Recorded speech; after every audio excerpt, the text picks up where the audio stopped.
Olá, sejam bem-vindos. Sou Silvio Saleh, professor do Departamento de Sociologia da Universidade Federal de Minas Gerais. Com este breve vídeo, vou apresentar os principais resultados e procedimentos do projeto COVID-19, modelo epidemiológico que incorpora estruturas de contatos sociais. Este projeto foi financiado pela chamada número 07 de 2020, do Ministério de Ciências e Tecnologia, em parceria com o CNPq, o Ministério da Saúde, onde fundamentalmente esta chamada visava atrair pesquisadores para atender a emergência desatada pelo processo pandêmico do SARS-CoV-2.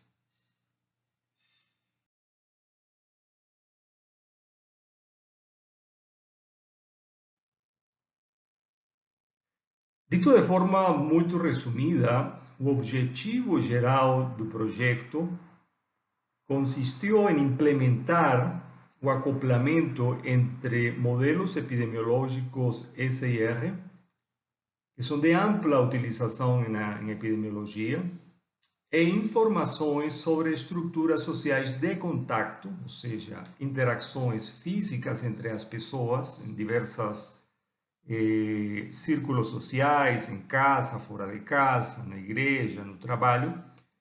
Então, juntar um modelo matemático, certo, que é, insisto, de amplo uso na epidemiologia, que se chama SIR, procederemos a explicar mais à frente, com uma série de informações que de ordinário não são tidas em conta como são informações sobre os contactos entre as pessoas.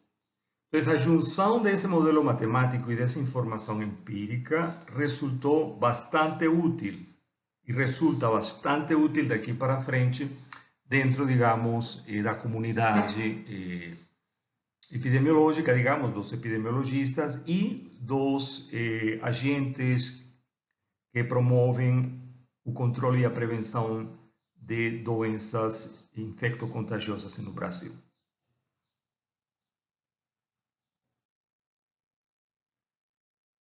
Falando de uma forma ampla e compreensível, o modelo matemático SIR considera que uma população humana, um universo qualquer, em uma cidade, em um pequeno vilarejo, em um país, pode ser subdividida em três grandes grupos. Um de pessoas que são susceptíveis a serem infectadas, a adoecer. Outro grupo de pessoas que são infectadas por um processo de contágio. E um terceiro grupo de pessoas que se recuperam da infecção porque desenvolvem imunidade e o organismo, digamos, recupera sua saúde. O modelo admite, certo, outras categorias, outros subgrupos, como podem ser pessoas hospitalizadas e, no limite, um universo ou subgrupo de pessoas que vêm a óbito, que seriam as pessoas que não superam a crise gerada pelo contágio. Então, com essas categorias ou subgrupos ou compartimentos susceptíveis, infectados e recuperados, o modelo visa, ao longo do tempo, captar como evolui o processo de contágio, criando uma massa de pessoas infectadas, certo? Ou criando uma massa de pessoas recuperadas e, no limite, deixando um número de pessoas susceptíveis. Para entender esse processo, se utilizam duas contas que se chamam parâmetros. Um é a taxa de contactos infecciosos, ou seja, em média, por unidade de tempo, quantas pessoas são infectadas em um contacto. E outra taxa, certo? Ou média no tempo, de quantas pessoas se recuperam por unidade de tempo. Então, com essas duas contas, digamos, ou chamados parâmetros matemáticos, o modelo matemático vai estimando o tamanho desses compartimentos de susceptíveis, infectados e recuperados. Esses modelos epidemiológicos têm uma longa história, tanto na matemática como na aplicação epidemiológica.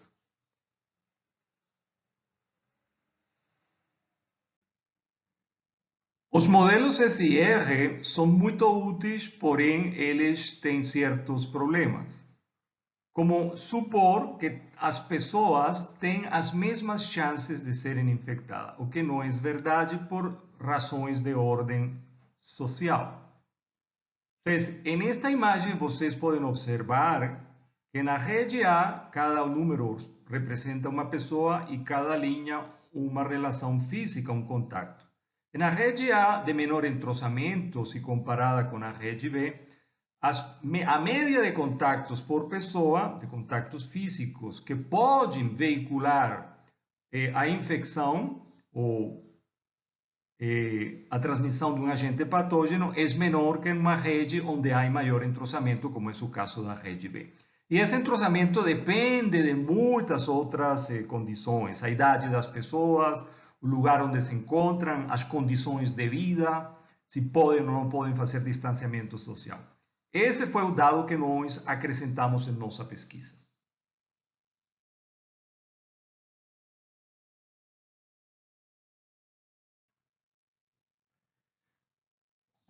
Para buscar essas taxas de contactos entre as pessoas, realizamos duas coletas de dados, aplicando um instrumento que se denomina uma entrevista epidemiológica. Uma foi realizada em Quito, Equador, em um sector da cidade de 38.000 habitantes, denominado Comité del Pueblo, e outra em Belo Horizonte, no aglomerado da Serra, que é o maior aglomerado da cidade, com 38.000 habitantes.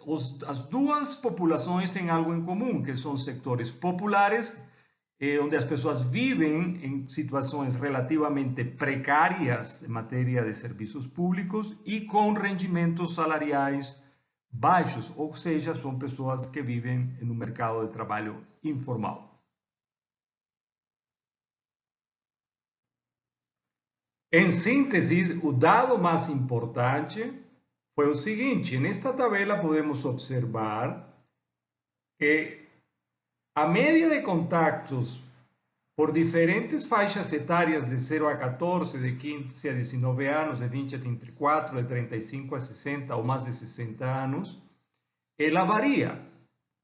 Então, para o caso de Belo Horizonte, encontramos, por exemplo, no centro da tabela ou desta matriz, que pessoas na faixa de 20 a 34 anos, em média, certo, por dia tinham 1,56 relações.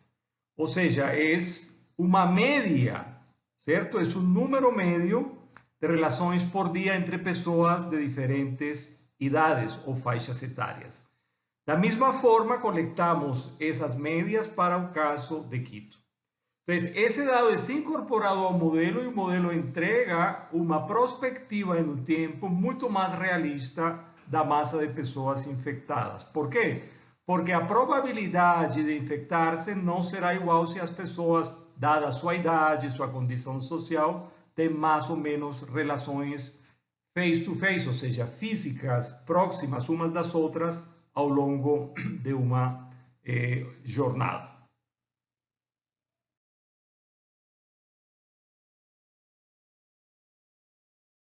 Os dados empíricos permitiram identificar que a taxa de contactos por pessoa, entre outros fatores, depende do tamanho dos lares em número de pessoas, da idade das pessoas, da situação do contacto, se foi dentro ou fora de casa, e dentro das situações de contacto fora de casa, as mais importantes foram o trabalho, a vizinhança e a igreja nestas comunidades populares.